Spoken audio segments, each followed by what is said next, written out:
සියලු දෙනාම සාදරයෙන් පිළිගන්නවා සබ්වේ සර්ෆස් ලංකා YouTube channel එකට.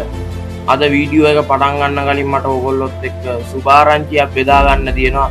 ඒ තමයි මට subscribersලා 100කට කිට්ටු වෙන්න ඉන්නවා.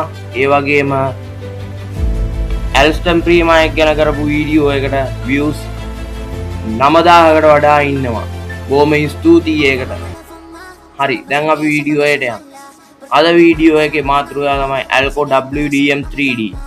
Alco WDM3D කියන්නේ ඉන්දියාවේ නිෂ්පාදනය කරන ලබන Alco මාදිලියට අයත් දුම්රියක්. ශ්‍රී ලංකාවෙත් ඔය වගේ දුම්රියක් තියෙනවා. ඒක තමයි class M10 සහ M10A. දැන් මේක ශ්‍රී ලංකාවට ගෙන්නනකොට මේකේ power එක total power එක derate කරලා තියෙනවා. ඒකේ වේගය උනේ ඔරිජිනල් වේගය 160යි. ශ්‍රී ලංකාවට එද්දි 120ට වෙනවා. හේතුව තමයි ශ්‍රී ලංකාවේ දුවන්න පුළුවන් වේගයක් තියෙනවා. ඒක තමයි 100 ඉඳලා 120 වෙනකම් උපරිම වේගය. ඊට වඩා දුවන්න අමාරුයි. ඊට පස්සේ මේකේ පවර් එක ඩිග්‍රේඩ් කරනවා 3300ට තිබ්බ පස්සේ 2300ට අඩු කරනවා ලංකාවට ගේනකොට.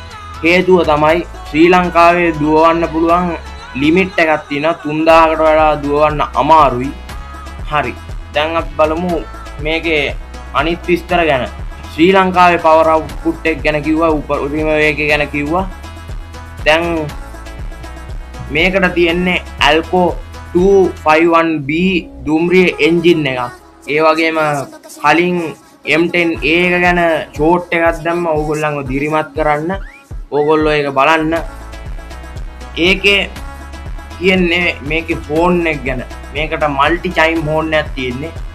රේල් ෆෑන්ස්ලා මේකට ආදරෙයි. හේතුව තමයි මේක සිංහනාදයක් වගේ තියෙන්නේ, පවර්ෆුල්. ඒ වගේම දෙපැත්තේ ඉන්න කට්ටිය අයින් වෙනවා. හේතුව ඒක පවර්ෆුල් ඒ තරම්. හරි, දැන් අපි කතා කරමු මේකේ දුම ගැන. දුම ගැන කතා කළොත් මේක දුම් බෝම්බයක් කිව්වොත් නිවැරදි. මේක ඊටාම අධික ලෙස දුම් මුක්ත වෙනවා. ඒක තමයි මේකේ තියෙන එකම අඩුපාඩුව. මේක දුර ගමන් වලට තමයි යොදා ගන්නෙ. හරි, දැන් අපි බලමු මේක ධාවනය වෙන දුර ගමන් මොනවද කියලා. රජරට රැජින, වන්නි රැජින, යාල්දේවි, කලින් යාල්දේවියක විදියට පාවිච්චි කළා. දැන් ක්ලාස් M11 සහ ICF දුම්රිය මැදිරි ආනයනය වුණාට පස්සේ ඒක ටිකක් අඩු වෙනවා. ඒ වගේම දැන් හුඟක් දුර ගමන් විදියට පාවිච්චි වෙන රජරට රැජින සහ වන්නි රැජින.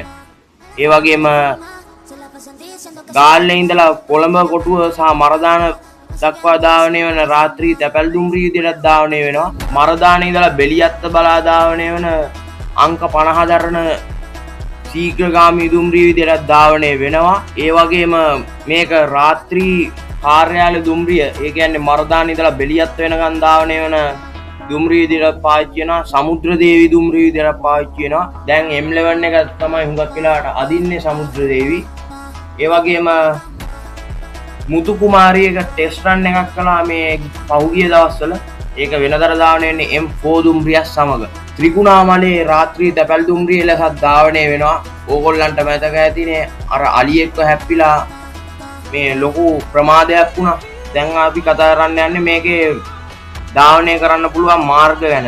උතුර දකුණු මාර්ගය වගේ මාර්ගවල ධාවනය කරන්න පුළුවන්. ඒ වගේම උඩරට මාර්ගයේ නාවලපිටිය දක්වා, ඒ වගේම මාතලේ මාර්ගයේ මහනුවර දක්වා ධාවනය කරන්න පුළුවන්. මේක ශීඝ්‍රගාමී දුම්රියන් විදියට තමයි හුඟක් වෙලාවට ධාවනය කරන්නේ. දැන් ඉතින් මේක ඊටාම පවර්ෆුල් දුම්රියක්. මේක බඩු දුම්රියන් විදියට ධාවනය කරනවා. දැන් මේ හැම දුම්රියක්ම පෞගිය දවස්වල අලුත් වැඩියා කළා. දැන් යාල්දේවි දවසක් පීලිපැන්න මේ දුම්රියත් එක්ක ඒක එකානතුරක් මේකත් එක්ක තිබුණු. දැන් ත්‍රිකුණාමලේ රාත්‍රී තැපැල් දුම්රිය විදියට ධාවනය කරනකොට කන්තලේ කිතුල්ලුතුව ප්‍රදේශයේ තිබුණු තැනක අලියෙක්ව හැප්පිලා අනතුරක් වෙනවා. ඒවා තමයි මේකෙන් මෑත කාලීනව වෙච්චි අනතුරු. හරි, දැන් වීඩියෝ එක දැන් නවත්තනවා. ඕගොල්ලෝ දැන් මොනවද මේ දුම්රිය ගැන කියන්නේ? මේවා හොඳ දුම්රියක්. දැන් ඕගොල්ලෝ මොනවද හිතන්නේ? පාලින් කමෙන්ට් කරන්න. දැන් මේ වීඩියෝ ගැන සවිස්තරාත්මකව දැන් කියලා අවසానයි. සියලු දෙනාටම සුබ දවසක්. ආයුබෝවන්.